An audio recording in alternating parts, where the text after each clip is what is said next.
semua yang hadir dan semua yang menonton. Saya datang, saya tengok Allah, ini baru persinggahan kedua, skrin dah koyak lah. Yang kat luar tak nampak, skrin kita ni ada masalah sikit. Yalah, dia walaupun lori ni ada skrin, tapi lori ni agak buruk. Jadi kita kena tengok dalam satu minggu akan datang, sebab lori ini akan bergerak ke selatan, insya-Allah persinggahan seterusnya di Johor Bahru. Jadi orang yang menonton dekat Johor Bahru, insya-Allah kita jumpa di Johor Bahru dalam 1-2 minggu daripada sekarang. Kalau sempat kami baiki, tapi kita tak ada duit macam UMNO ada duit, macam PAS, macam Bersatu lah kan. Kalau boleh baiki, kalau tak ada baiki, macam ni lah kita pusing Malaysia sampai sekarang. Saudara-saudari, Negeri Sembilan ni ialah istimewa bagi saya secara peribadi, sebab saya dengan Amin, mula-mula kerjaya politik kami ni dia bersabit dengan Negeri Sembilan sedikit sebanyak. Sebab kita lembu dulu dah hampir 11 tahun, 10 tahun kan. Jadi saya masa tu orang tak kenal pun. Saya pengarah strategi keadilan masa tu tahun 2011. Saudara Amin masa tu adum penggal pertama di Negeri Sembilan, dan UMNO cukup kuat masa itu di Negeri Sembilan. Dan dia yang telefon saya, dia kata kalau saudara masa tu semua orang panggil saya Cik Rafizi, saya orang Kofrat kan masa tu kan. Dia kata kalau Cik Rafizi nak tengok lembu, kita boleh tengok lah, kita pergi dekat ladang dia. Dari situ saya mula-mula kenal Amin, sama-sama menyamar sebagai tokel lembu, sampai kita tahu sebenarnya bahawa 250 juta ringgit yang diberikan kepada keluarga menteri dulu, Kak Jad dulu, akhirnya hilang macam itu saja. Kemudian tahun 2017, 2018, masa itu Najib cukup yakin akan menang besar, sebab PAS buat keputusan untuk tidak bersama-sama dengan Keadilan dan DAP masa itu. Ada amanah pula parti baru. Jadi Najib masa itu dan UMNO cukup yakin bahawa mereka akan menang 2/3. Kalau di Negeri Sembilan ni dia tak ada masalah langsung, sebab dia rasa Tok Mat masa itu cukup popular. Dalam keadaan macam itu, saya beritahu kepada Amin, saya rasa kita boleh menang Negeri Sembilan. Saya rasa satu dunia gelak kat saya. Tak ada orang percaya saya sendiri. Hanya Amin saja yang percaya. Dia percaya, dia kata tak apalah, kita buat, kita cuba. Saya ingat masa mula-mula nak yakinkan Pakatan Harapan yang Amin adalah tokoh menteri besar yang boleh menang Negeri Sembilan, kalau kita letakkan Amin sebagai calon menteri besar, susah sangat saya beritahu. Banyak proses yang kita lalui. Tapi 2018 berlaku dan Negeri Sembilan jadi negeri, bukan saja negeri yang Pakatan Harapan menang, tapi satu-satunya negeri yang Pakatan Harapan menang dalam 2018 dan kekal sampai hari ini, tak boleh dikhianat, saudara-saudara. Sebab itu saya bangga dengan orang Negeri. Kalau orang tak beritahu, orang Negeri Sembilan satu-satunya di negeri ini, satu Malaysia ni, yang kekal menghormati dan mempertahankan mandat yang telah kita menang dalam 2018. Awal-awal saya ingat dulu Amin jadi menteri besar, Amin jarang berhubung, sekali-sekala saja. Cuma saya daripada dulu memang ada klien yang bank ke, syarikat antarabangsa ke, dia nak tahu bagaimana penerimaan rakyat terhadap kerajaan baru. Jadi memang saya daripada 2018 sampai sekarang, tiap-tiap bulan saya ada data nak tunjuk Perdana Menteri ni popular ke tidak, menteri besar ni popular ke tidak. Sebab pelabur-pelabur sekarang dia dah tahu dah rakyat Malaysia bukan macam zaman dulu. Dia akan tukar kerajaan. Jadi pelabur kena tahu kalau masuk pilihan raya, kerajaan ni popular ke tidak, boleh jatuh dan sebagainya. Amin kata dia tua tadi. Kalau tengoklah. Gaya dia, kasut dia, seluar dia, baju dia lagi muda daripada saya lah. Satu benda yang jarang orang tahu. Kenapa Kerajaan Negeri Sembilan di bawah Pakatan Harapan dapat bertahan sampai sekarang? Bukan saja dapat bertahan, tapi kukuh dan tak ada dengar bising pun. Tak ada dengar apa pasal Negeri Sembilan. Seluruh Malaysia berkecamuk, orang tu jatuh, orang ni naik, Negeri Sembilan tak dengar apa. Sebab kalau ikut data tiap-tiap bulan, antara menteri besar yang paling popular di seluruh Malaysia ialah saudara Amin daripada Negeri Sembilan, saudara. Saya bagi contoh yang terbaru bulan lepas. Populariti. Bila populariti ni kita tanya, adakah anda berpuas hati dengan prestasi? Jadi kalau Perdana Menteri kita tanya, adakah anda berpuas hati dengan prestasi Datuk Seri Ismail Sabri sebagai Perdana Menteri? Kalau peringkat negeri kita tanya, adakah anda berpuas hati dengan prestasi Datuk Seri Aminuddin Harun sebagai Perdana Menteri? Ismail Sabri, saya kesian kat dia lah. Dia kena serang kiri kanan, parti sendiri pun nak pecat, macam-macam. Populariti Perdana Menteri kita sekarang 37%. Bila tanya orang, adakah kamu berpuas hati dengan prestasi Perdana Menteri, hanya 37% yang cakap, ya, saya puas hati. 63% tak puas hati, termasuklah orang-orang UMNO sendiri. Sebab itu orang UMNO sekarang kata, tak payahlah ada Perdana Menteri ni, baru kita bubar, letak yang baru dan sebagainya.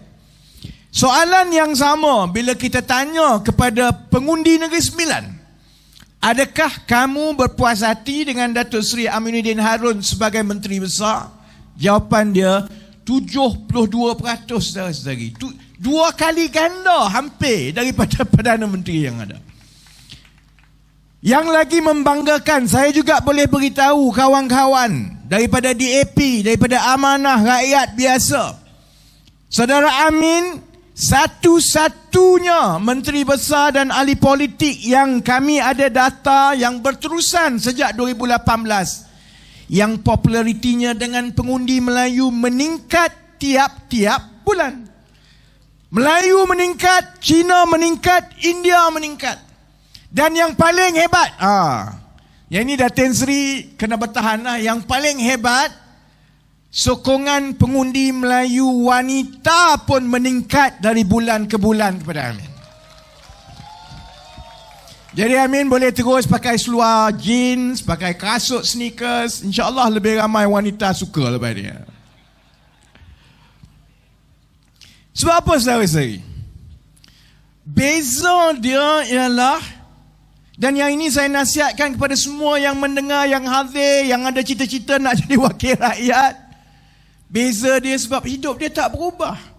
Watak itulah yang saya kenal 11 tahun dulu, dan watak itulah yang ada hari ini sebagai Menteri Besar Negeri Sembilan.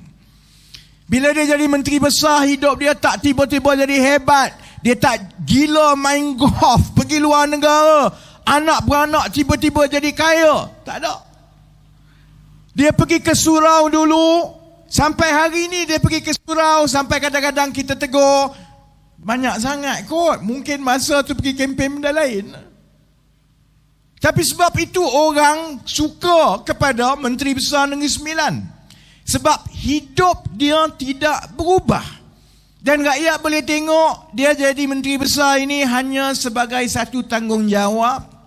Dia buat kerja dia, mana yang dia mampu.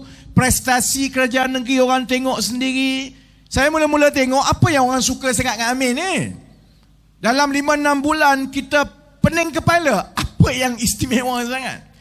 Antara benda yang rakyat Negeri Sembilan ulang berkali-kali dalam kaji selidik ialah Negeri Sembilan bersih. Lebih bersih bila Amin jadi Menteri Besar. Saya pelik juga apa yang bersih sangat. Kemudian bila saya tengok dan kaji, maksud rakyat biasa bersih itu, kampung-kampung dulu UMNO langsung tak ambil kira jalan-jalan kecil, longkang kecil ni. Dia sibuk projek besar, dia tak nak projek kecil-kecil kat kampung ni. Maji ni yang nak sakau tu tak banyak. Projek dia mesti bilion, ratus juta, baru komisen banyak. Bawah Amin banyak peruntukan untuk kampung-kampung supaya jalan-jalan itu diperbarui. Orang kampung bila kita tanya dia dalam kaji selidik, dia tak boleh sebut lah pasal jalan ke apa, tapi dia sebut bersih. Maksud bersih itu wang dikembalikan dan infrastruktur jalan kampung, longkang kampung jauh lebih baik di Negeri Sembilan berbanding di tempat-tempat lain, saudara-saudara. Minggu lepas lah, bukan minggu lepas, apa semalam kita ada 3 gabungan parti politik utama di negara ini menjalankan konvensyen atau perjumpaan utama menjelang pilihan raya. Keadilan ada konvensyen pilihan raya keadilan. Kemudian Perikatan Nasional ada konvensyen pilihan raya Perikatan Nasional, dan UMNO ada teledrama menangis. Fahamlah, kita diambang pilihan raya, jadi semua parti kena susun dan bagi amanat dan arahan yang betul. Cuma kalau kita fikir pasal pilihan raya, yang hadir berdiri dalam hujan renyai-renyai ini, yang menonton di luar, saya memang pimpinan politik, tapi saya juga rakyat. Dan saya pernah jadi seperti adik-adik yang umur 20 tahun, awal 20 tahun. Ini masa dulu-dulu 98, masa saya buat keputusan, saya mesti ambil tahu tentang politik walaupun saya duduk kat London masa itu. Soalan yang sama kita kena tanya bila nak masuk pilihan raya. Sebenarnya kita sebagai rakyat ni, buat apa kita sibuk-sibuk pasal pilihan raya? Kita tak dapat apa pun. Orang politik mungkinlah dia yalah, ada yang nak sakau, ada yang nak rasa hebat, ada orang nak rasa gaji. Kalau yang muda-muda yang ada jawatan yang baik, sama macam saya dulu, ada jawatan yang baik, gaji yang baik, tak payah fikir semua ni, buat apa kita nak sibuk pasal pilihan raya? Sebab tu saya nak mula kepada yang dah biasa mengundi, kepada adik-adik yang mungkin kali pertama akan mengundi, kepada yang pernah merasa kesan undian anda sehingga Najib masuk ke penjara. Kita mengundi kerana itu amanah dan tanggungjawab kita. Amanah itu besar. Kerana undian kita itu akan menentukan kerajaan. Kerajaan itu kalau salah, bahana, bala dia tu kena bukan saja kepada kita, tetapi akan diwariskan kepada anak kita, cucu kita, 2-3 generasi akan mengasuh. Jadi kalau kita nak mengundi sebenarnya, apa pertimbangan kita untuk mengundi? Sekarang ni parti politik banyak sangat. Dulu zaman saya muda-muda tak ada. Kalau saya kat Terengganu lagi susah dulu. Kalau tak UMNO, PAS. PAS, UMNO. Mampu aku dua-dua, aku tak sokong. Daripada kecil lagi saya tak sokong dua-dua. Sebab tu bila ada keadilan, saya terus masuk keadilan. UMNO pun aku tak sokong dulu. PAS pun aku tak sokong. Keluarga saya memang macam itu daripada dulu. Tak suka dua-dua. Sebab di kampung ini, dua-dua something. Yang UMNO pun something, yang PAS pun something. Baru jadi JKK, baru jadi ahli syura. Dia panggil apa dulu, jawatan kuasa syura, JSR. Dua-dua mengajinya tak ke mana, cerdiknya tak apa-apa, tapi gaya dia mengalahkan menteri yang paling besar dekat kampung. Sebab itu saya UMNO pun tak suka dulu, PAS pun tak suka. Sekarang saudara-saudari, pilihan banyak. Ada Perikatan Nasional lah, dalam Perikatan Nasional tu ada lagi. Ada Barisan Nasional lah, ada Pakatan Harapan. Lepas tu ada parti-parti katak yang baru ni, aku dah tak tahu dah. Parti Bangsa Malaysia, parti apa ni?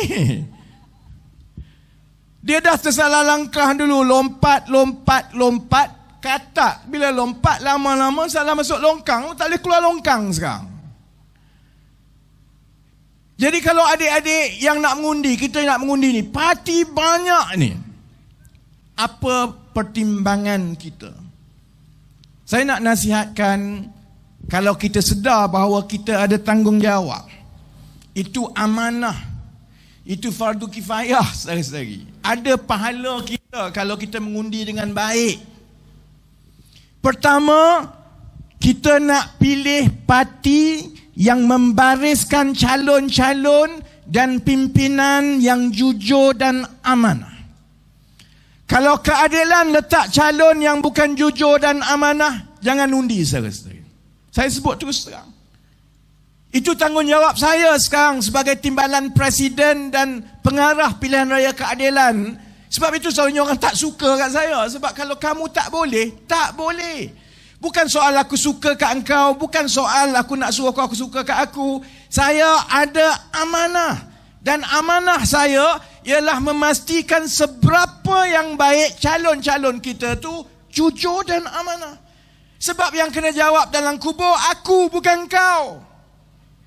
Jadi pilih calon yang jujur dan amanah. Kalau daripada bawah peringkat DUN, peringkat parlimen, kita pilih calon-calon yang baik, jujur dan amanah. InsyaAllah dalam parti itu akhirnya di peringkat kabinet, Perdana Menteri, timbalan Perdana Menteri juga, kita akan ada orang yang jujur dan amanah.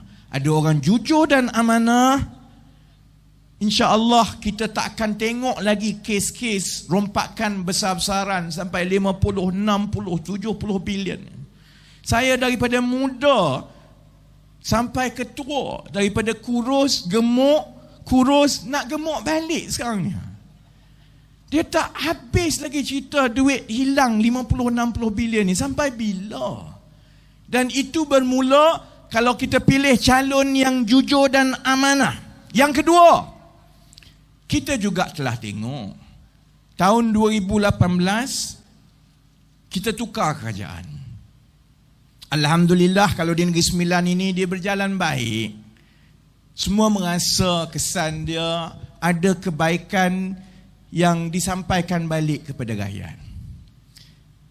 Tapi sebab itu juga ramai pimpinan pakatan kurang selesa dengan saya sebab mulut saya leza. Daripada pengalaman 22 bulan itu, saya juga belajar satu perkara. Dan yang ini jadi tanggungjawab kita bila kita pilih pimpinan, calon, wakil rakyat dan juga kerajaan. Dia tidak cukup dengan jujur dan amanah, saudara-saudari. Dengan masalah yang ditinggalkan oleh UMNO Barisan Nasional, kemudian katak-katak dalam Perikatan Nasional, kemudian kerajaan keluarga 69 yang kita ada sekarang, tak cukup jujur dan amanah saja. Kita juga perlukan calon-calon pimpinan yang ada ilmu dan cekap dalam menjalankan tugas. Sebab kita ada masalah yang besar. Kita sakit kaki, dah kena jangkitan, pergi jumpa ustaz, dia memang orang baik, jujur, amanah, tapi dia tak reti apa-apa tentang perubatan. Potong kaki kita sehari-hari. Yang terbaik yang kita nak ialah kita pergi jumpa doktor yang jujur, yang amanah, yang hafal Quran, tapi dia juga doktor yang paling baik, supaya dengan ilmu dan juga kecekapan itu dia boleh sembuhkan kaki serta-merta. Sebab itu jadi tanggungjawab parti-parti politik. Dalam PKR sendiri, dalam Pakatan Harapan, BN, kamu letak bukan saja calon-calon yang kamu kata baik, tapi dia mesti pandai menguruskan masalah-masalah yang kita sedang wariskan sekarang. Masalah apa? Saudara-saudari dah dengar, gaji tak naik-naik, saudara-saudari. Anak muda keluar universiti, tak ada kerja. Paling hebat, kesian kat dia, dia kerjalah KFC ke, jadi Grab driver. Masalah ni. Menteri buat apa? Gaji tak naik, barang naik tiap-tiap bulan. Wang dah tak ada tiap-tiap tahun. Kalau saudara-saudari tengok berapa jumlah hutang yang boleh diambil oleh kerajaan Malaysia, jumlah hutang itu makin jadi sikit. Bukan hutang sikit, jumlah hutang tu makin sikit sebab dia macam pakai credit card. Kalau limit credit card kita 10,000, sekarang kita dah berhutang 15,000, tiap-tiap bulan tu yang boleh charge kat credit card hutang tu makin sikit. Sebab dah lah hutang 15,000, interest nak bayar tiap-tiap bulan banyak, maka orang kata ruang untuk kita berhutang tu makin sikit dan makin sikit. Kita kena selesai semua ni. Ini bukan soal main-main untuk lantik menteri, lepas tu dia duduk kat situ nampak cantik sikit, main TikTok. Kita ada masalah besar, sebab itu kita kena lantik orang yang kita yakin bukan saya jujur, beramanah, tapi dia cerdik dan dia boleh buat kerja dan dia cekap, saudara-saudari. Barulah duit tak kena sakau, masalah kita selesaikan. Dan yang ketiga, tanggungjawab kita, fardu kifayah kita untuk kita pilih pimpinan dan parti-parti yang baik. Tak cukup dia jujur dan amanah, tak cukup pun kalau dia pandai, cerdik dan cekap. Dia mesti mendahulukan rakyat dan hati dia dengan rakyat, saudara-saudara. Sebab kita boleh saja orang cerdik ni. Sekarang kita ada Menteri Kewangan cerdik, dia senior saya kat sekolah dulu. Wah, tak adalah cerdik sangat, tapi cerdik lah kan. Tapi dia anak bangsawan, daripada sekolah bangsawan, tak pernah kerja susah, balik-balik, pak saudara, sudah jadi Menteri Kewangan kedua, umur muda terus jadi CEO, lompat jadi CEO. Dia tak pernah rasa lah, saudara-saudari, apa yang kita cakap ni. Beritahu dekat dia pasal harga barang naik, dia akan kata, tapi inflasi kita antara yang paling rendah di dunia.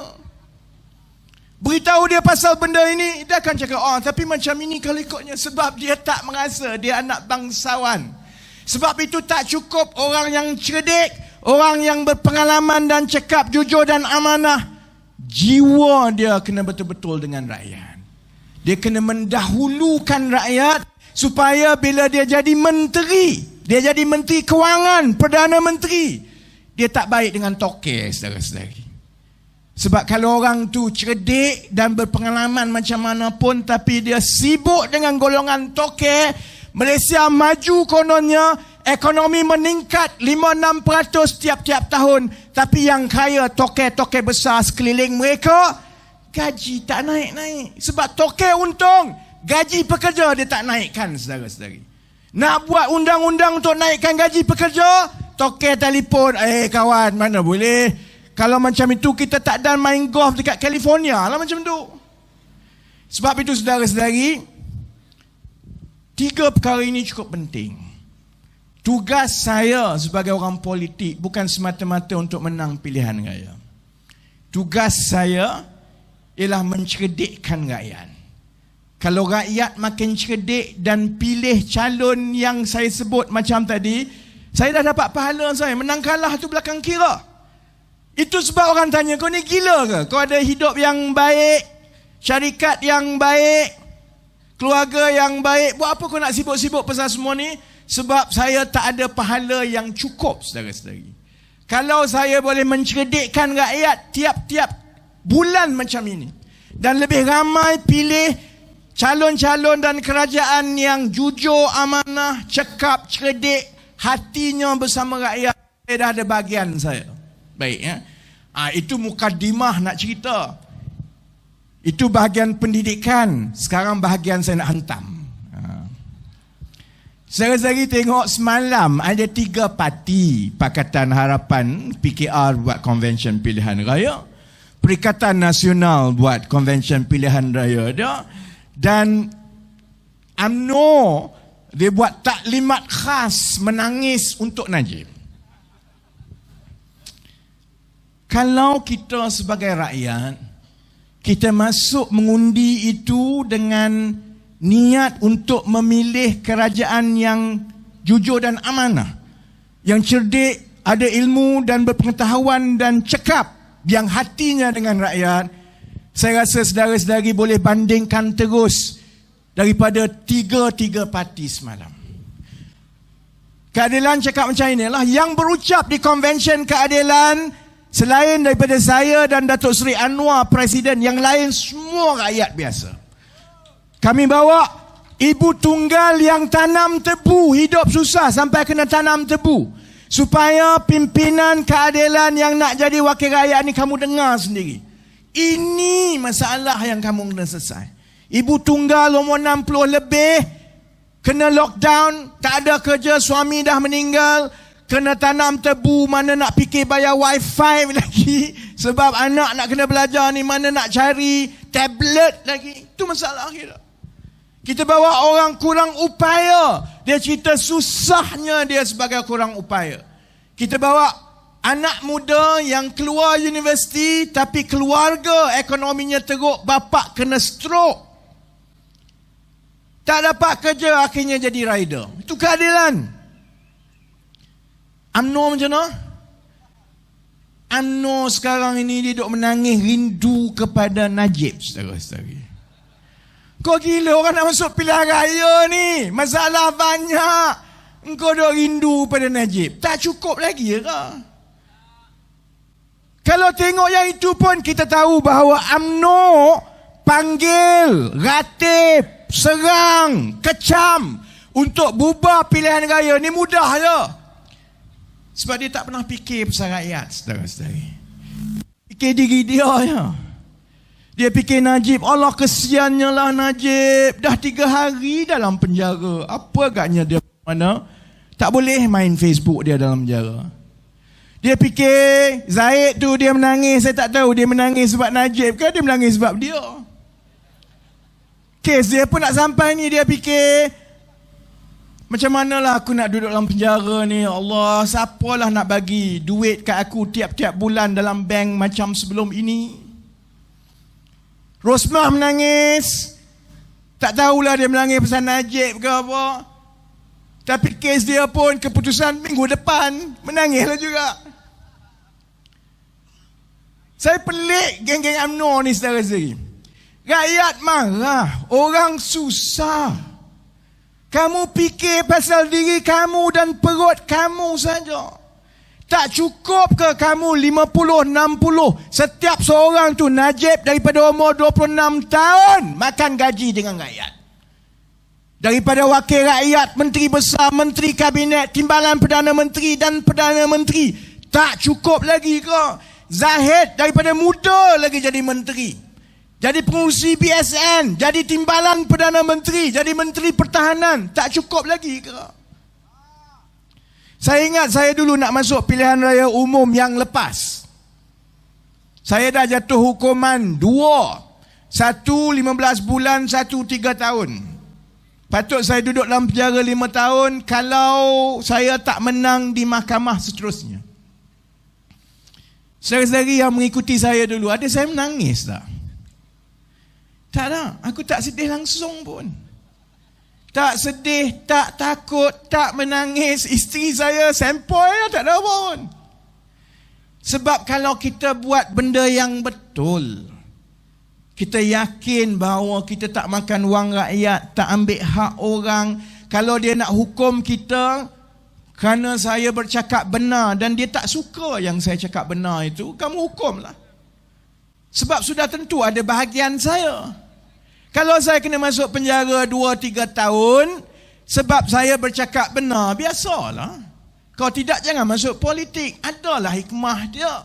Saya langsung tak takut, saudara-saudari. Sebab tu saya tengok UMNO sekarang ni, saya lawak betul. Dulu kamu tekan orang, dakwa orang, ugut orang, fitnah orang. Sekarang bila kamu kena tangkap, kamu makan duit, wang masuk dalam bank, kamu menangis sekarang. Sebab tu saya kata, UMNO kalau tengok ni, saudara-saudari tahu terus. Tak ada niat dia nak membantu rakyat. Perbincangan dia tiap-tiap kali mesyuarat sekarang ni bukan soal harga barang, bukan soal gaji. Perbincangan dia apa dia? Nak pecat ke tidak Perdana Menteri ni? Kita nak bubar ke tidak ni? Kita nak tukar peguam negara ke tidak ni? Kita nak ugut bunuh orang itu orang ni ke tidak ni? Ada kena mengena dengan rakyat ke, saudara-saudari? Sedangkan hari ini harga roti naik lagi. Siapa yang saya baru sebut minggu lepas pasal harga. Tanya dia, apa kena mengena harga roti dengan aku? Marah kepada syarikat roti lah. Ada bahagian UMNO yang bila harga barang mudah yang macam roti ni naik. Saya tahu sebab apa harga roti naik. Jangan marah kat Gardenia, Massimo semua. Ada sebab harga roti naik. Sebab kita kena import gandum. Kita ada tanam gandum ni. Orang Kuala Pilah ada. Orang Kuala Pilah ada gandum kat Kuala Pilah. Mana ada gandum kat Malaysia ni? Gandum, tepung, kita kena import kan? Apa masalah bila kita mengimport sekarang? Mata wang ringgit jatuh dengan teruk. Hari Jumaat lepas yang ialah ini hari Sabtu, hari Ahad, pasaran tak buka. Jadi dia berhenti dekat hari Jumaat tu. Sekarang berapa ringgit kepada berapa dolar? $1 sehari-hari RM4.77. Dan kita tahu kalau tengok, baca segala-galanya, tengok di dunia, tengok di Malaysia, ekonomi ini nampak makin teruk dan makin teruk, dan unjuran mata wang ringgit ini tidak akan mengukuh. Dia akan makin lemah. Sekarang orang mula bercakap mata wang ringgit boleh jatuh kepada RM4.70 $1 menjelang akhir tahun ini. Apa makna bila mata wang ringgit ini jatuh dan jatuh? Maksudnya kalau dulu sebab harga tepung bila diimport itu dalam dolar. Kalau dulu kalau beli 1 kilo 100 kilo lah katakan 1 tan tepung kita import, kalau dulu kos dia $100 baru RM430. Sekarang ini dia akan jadi RM470. Dah naik RM40. RM40 harga tepung naik, pembuat roti itu maksudnya kenaikan kos dia sebanyak 10% sehari. 10% dalam keadaan semua yang lain tak berubah kecuali mata wang kita makin rendah, makin rendah, makin rendah. Saya tahulah sebab company saya ada khidmat dan klien dan juga pengguna di Singapura. Kami pun kena macam tu juga. Bila kami bayar, sebab semua kena bayar dalam dolar, walaupun perolehan itu tak berubah, khidmat itu tak berubah, tapi kos kami makin naik tiap bulan dan tiap bulan sebab mata wang kita makin rendah dan makin rendah.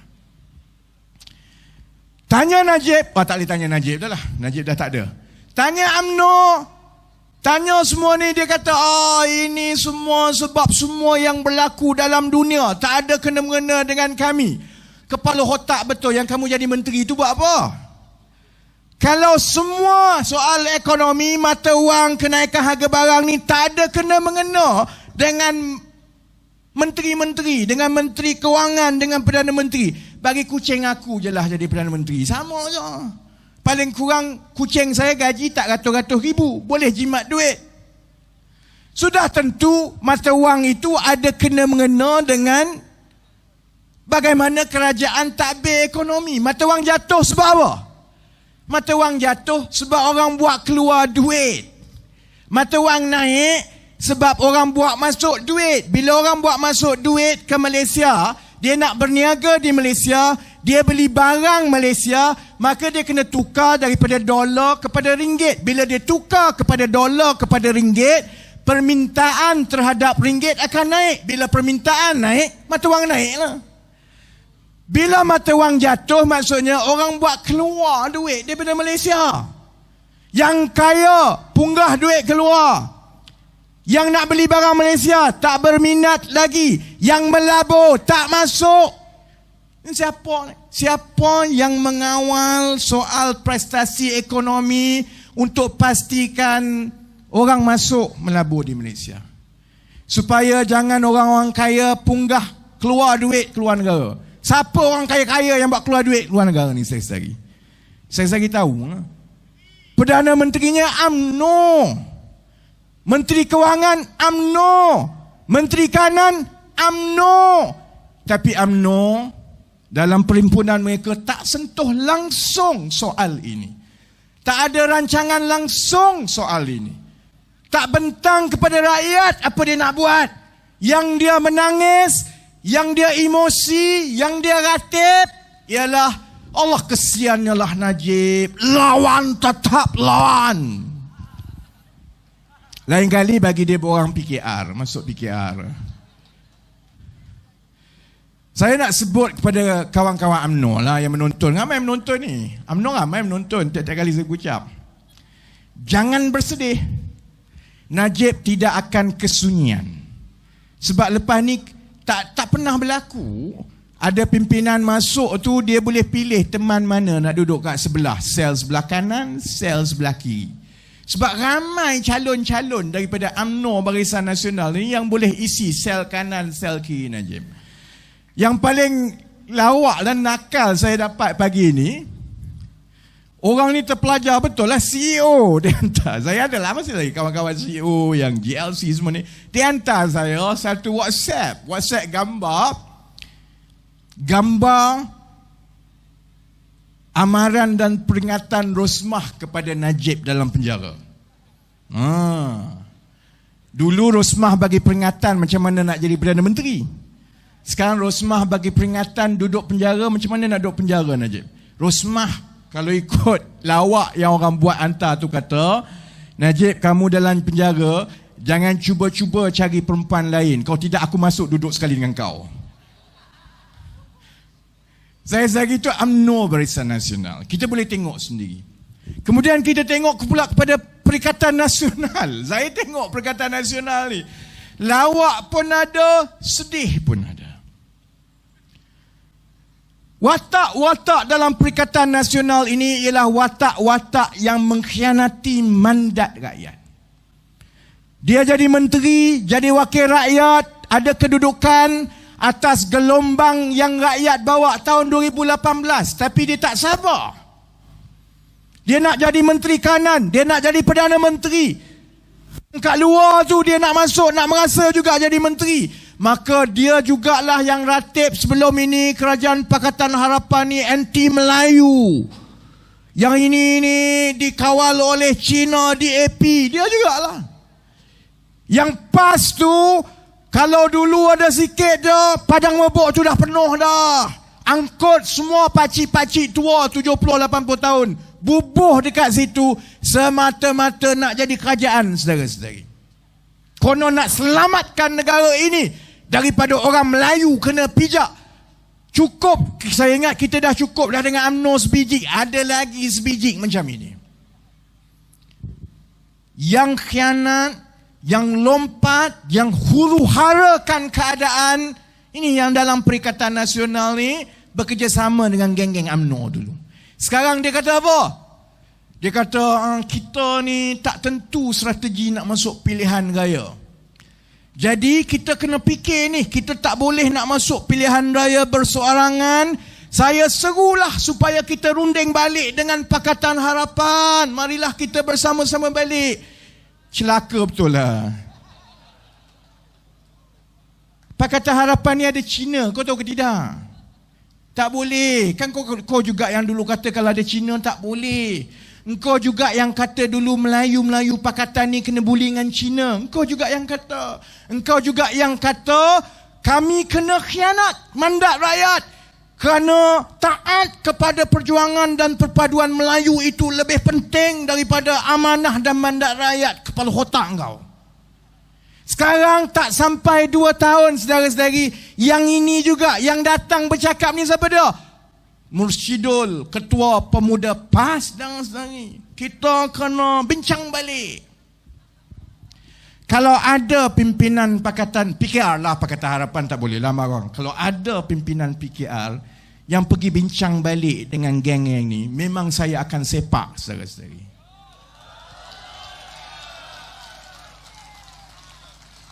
Cukuplah kita kena sekali. Cukuplah. Saya bukan soal kena khianat, dia dapat jawatan tu. Aku tak peduli pun. Soalnya, kalau saya berada di tempat saudara-saudari sebagai rakyat, saya kata kamu semua ni memang malaun sama je. Kamu sampai tak boleh membezakan yang kamu berbohong dan menipu rakyat. Hari tu kata macam ini, hari ini kamu bergaduh, esok kamu maki hamun, lusa kamu keluar fatwa, lepas itu kamu peluk, kamu cium, kamu ingat, kami lupa apa yang berlaku. Tak boleh, saudara-saudari.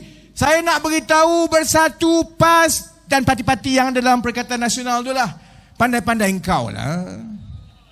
Dah kamu rasa hebat sangat, pandai-pandai engkau. Berani kamu khianat dulu, berani kamu jumpa balik kami untuk lawan dan dapat mandat baru daripada rakyat, saudara-saudari. Saudara Amin, kalau di Negeri Sembilan, geng-geng ini tak jumpa, tolong sepak awal-awal. Jadi sebab itu, saudara-saudari, saya minta, memang betul, UMNO, PAS, Bersatu akan main sentimen. Yang ini Melayu, yang ini itu, yang itu, macam-macam lah dah. Saya nak sebut begini saja. Saya memang tak suka politik daripada dulu. Dan saudara-saudari tahu. Orang tanya sebab apa menang dulu kamu bersara. Saya dah buat kerja saya. Bagi saya, bahagian saya untuk pahala saya dah dapat. Cukuplah. Saya tak perlukan wang, tak perlukan jawatan, buat apa? Cuma yang saya kurang selesa dengan politik dulu pun, yang saya tak ada masalah pun, saya bersara balik, buka syarikat, jaga syarikat. Sebab satu benda, saudara-saudari, banyak orang dalam politik ni, dia masuk politik untuk dia saja. Untuk kuasa dia je, untuk perut dia. Semua berebut-rebut nak jadi menteri, sampai sanggup hari ni maki, caci, esok cium semua ni. Benda ni tak berlaku kat kejiranan kita. Kalau kita duduk rumah kat Sikamat ni, kau gila tiap-tiap hari jiran 2 ekor ni bergaduh, esok dia pergi bercium, lusa dia bergaduh balik. Mana ada? Kalau dah marah tu sebab ada benda yang khusus kita marahlah. Ada prinsip dan garis yang kita tak boleh nak langkah. Orang politik tak macam itu. Hari ni dia maki, esok dia caci, lusa dia boleh jadi kawan baik. Dulu dia kafir, hari ni jadi fardu kifayah untuk sokong. Tak apa-apa. Sebab apa? Sebab semuanya pasal jawatan. Sebab bila dia dapat jawatan, dia jumpa lubuk emas, jadi menteri, boleh buat projek. Boleh buat projek, dia buat apa? Boleh kira komisen. Sebab itu kita berada dalam masalah yang ada sekarang ni, cerita kapal perang ni. Cerita kapal perang ni mudah sebab ini melibatkan Kementerian Pertahanan. Kementerian Pertahanan melibatkan pertahanan negara. Bila pertahanan negara takkan nak buka tender terbuka. Dia bukan macam tender cuci potong rumput tepi jalan. Dia tak boleh. Sebab kalau kita kata kami nak bina peluru berpandu sekian untuk tembak sekian, sila hantar tender kamu kat satu dunia. Mampuilah kau, mana boleh. Jadi memang perolehan dan proses tender yang bersabit dengan Kementerian Pertahanan dan Pertahanan Negara dia memang sulit. Masalahnya, bila perkara ini sulit, dia jadi lubuk dan alasan kepada menteri-menteri yang tak amanah, yang fikir pasal diri dia sendiri, untuk dia senyap-senyap, push untuk projek, buat yang ini, buat yang itu, kemudian dia tengok bahagian mana aku boleh masuk. Sama macam kapal LCS ni, Datuk Daniel dekat depan, dia dulu Admiral Laksmana, boleh tanya dia. Tentera laut, tentera darat, tentera udara, dia sama macam kita. Dia akan ada perancangan 10-15 tahun akan datang. Untuk blueprint pertahanan kita, maka dalam 5 tahun akan datang, kapal ini yang kita bina tahun 70-an, dah tak boleh pakai sebab orang sekarang pakai kapal macam ini. Yalah. Macam kita bawa kereta lah, orang dah bawa kereta zaman ini, kamu bawa kereta zaman 70-an, lepas tu ajak berlumba. Mampuslah.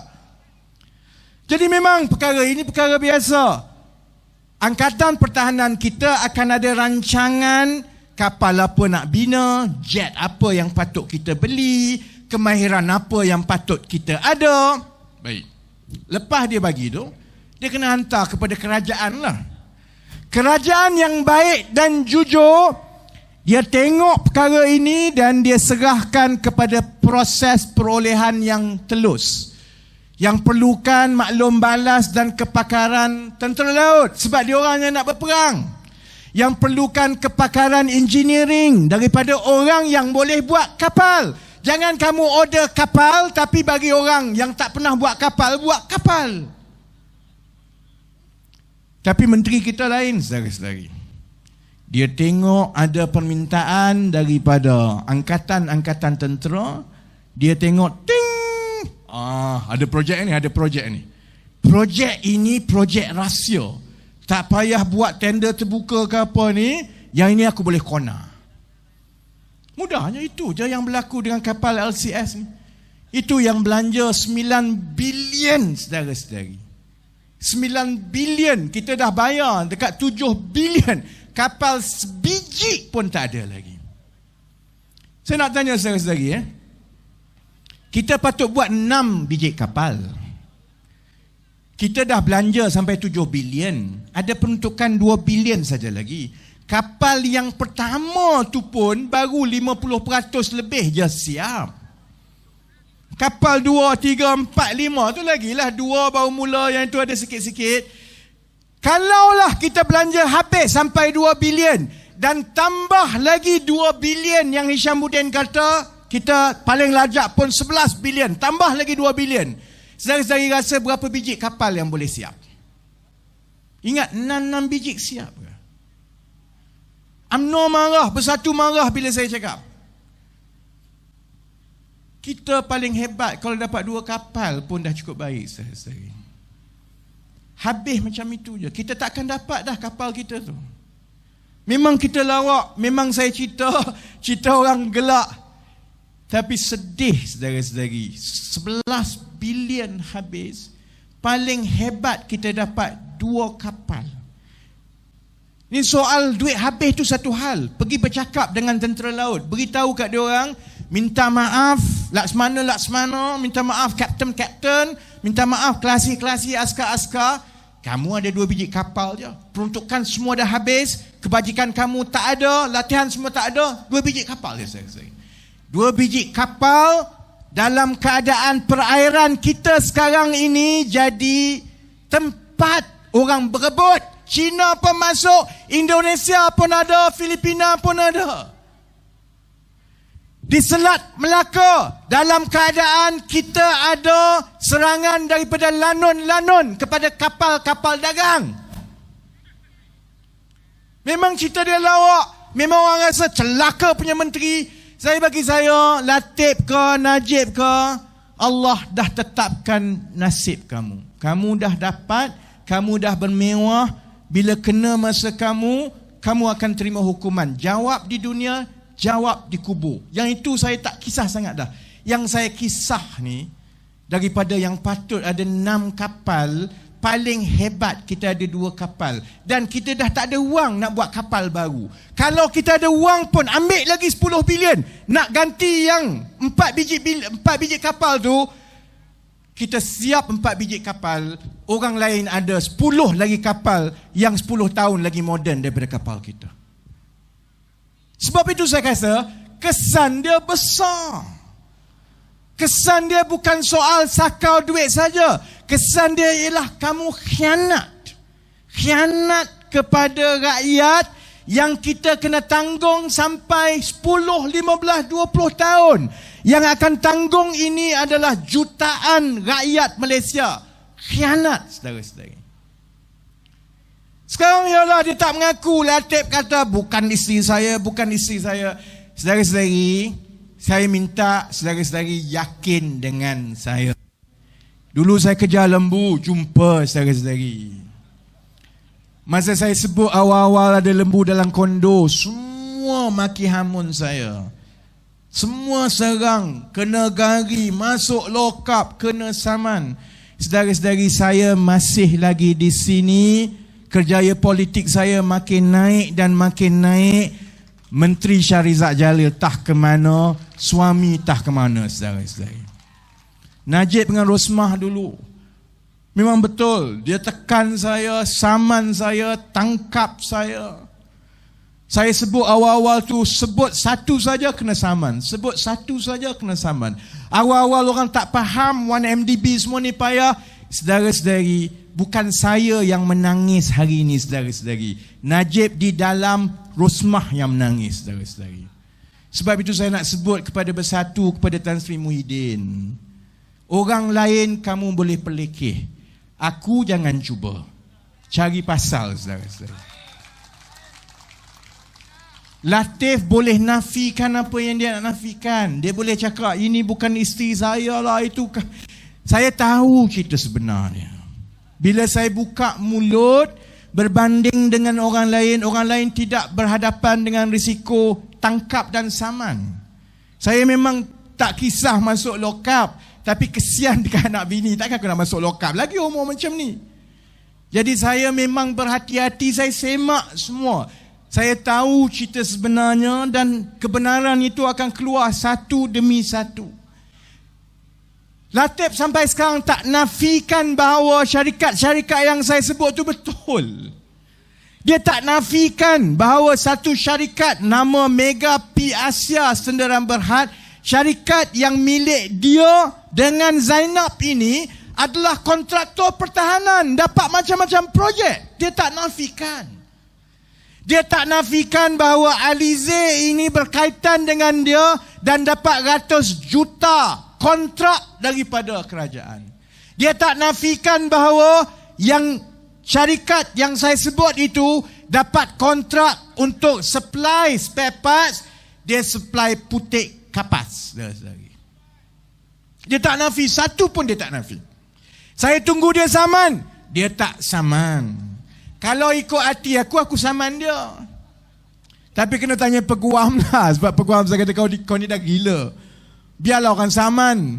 Tapi saya akan tunggu silap-silap hari. Kalau dia tak saman, saya saman dia. Supaya dia pergi ke mahkamah. Dan bila kita pergi ke mahkamah, kita boleh ambil jalan undang-undang untuk kita dapatkan dokumen-dokumen yang kita boleh tunjuk dekat mahkamah. Jadi cerita ni takkan habis. Jangan bimbang, cerita kapal LCS ni ada 1-2 bulan lagi. Tak habis. Banyak lagi benda-benda yang marah tu satu. Saya kesian. Saya kesian kepada kita sebagai rakyat Malaysia. Kita kerja macam orang gila tiap-tiap hari. Nak bayar bil macam orang gila. Nak simpan duit macam orang gila. Dia boleh sakau ratus juta macam itu saja. Berjoli sakan dekat Singapura dengan pesta arak dan sebagainya. Saya tahu, saudara-saudari. Sebab saya dah bercakap dengan seberapa banyak orang yang terlibat. Jadi jangan bimbang, benda ni akan keluar. Cuma saya nak sebut kepada Tan Sri Muhyiddin satu saja. Tan Sri kata Perikatan Nasional ada bersatu dengan PAS ini adalah kumpulan-kumpulan yang membenci rasuah, yang boleh melindungi Melayu, saudara-saudari. Sekarang bola tu di kaki Tan Sri sendiri. Tan Sri nak buat apa, Tan Sri? Kalau betul Tan Sri kata orang Melayu wajar untuk undi Perikatan Nasional sebab Perikatan Nasional ini lebih bersih daripada UMNO. Perikatan Nasional ini menjaga Melayu kononnya lebih baik daripada Pakatan Harapan, bersih daripada UMNO. Apa kamu nak buat dengan Latif Ahmad ni? Saya akan tanya dan tekan, dan selagi bersatu tidak, paling kurang rehatkan Latif Ahmad daripada kabinet, saudara-saudari. Sampai itulah tiap-tiap hari saya yakin pengundi-pengundi dekat luar boleh bezakan antara tiga gabungan ini, yang mana fikir pasal perut, yang mana fikir pasal projek, yang mana betul-betul menawarkan khidmat untuk buat yang terbaik demi rakyat, saudara-saudari. Jadi jangan bimbang, ini kira warm up awal untuk pilihan raya. Orang-orang Seremban, boleh ke tidak dalam pilihan raya umum akan datang kita pertahankan Negeri Sembilan? Boleh? Saya minta saudara-saudari yang hadir dan yang menonton, kalau kita tahu kita ada tanggungjawab untuk memilih kerajaan yang jujur, amanah, cakap, cerdik, berilmu. Kerajaan yang pentingkan rakyat. Jangan hanya dengar di sini, jangan hanya dengar di luar. Saudara-saudari, sebarkan dan yakinkan adik kakak kita, kawan-kawan kita, bahawa kali ini kita masuk pilihan raya, kita lantik kerajaan yang akan meletakkan rakyat sebagai raja. Boleh saudara-saudari? Ya, terima kasih banyak-banyak. InsyaAllah kita jumpa balik. Saya sudahi dengan wabillahi taufiq wal hidayah. Wassalamualaikum warahmatullahi wabarakatuh. Sese nandri vanakam. Reformasi! Reformasi! Reformasi!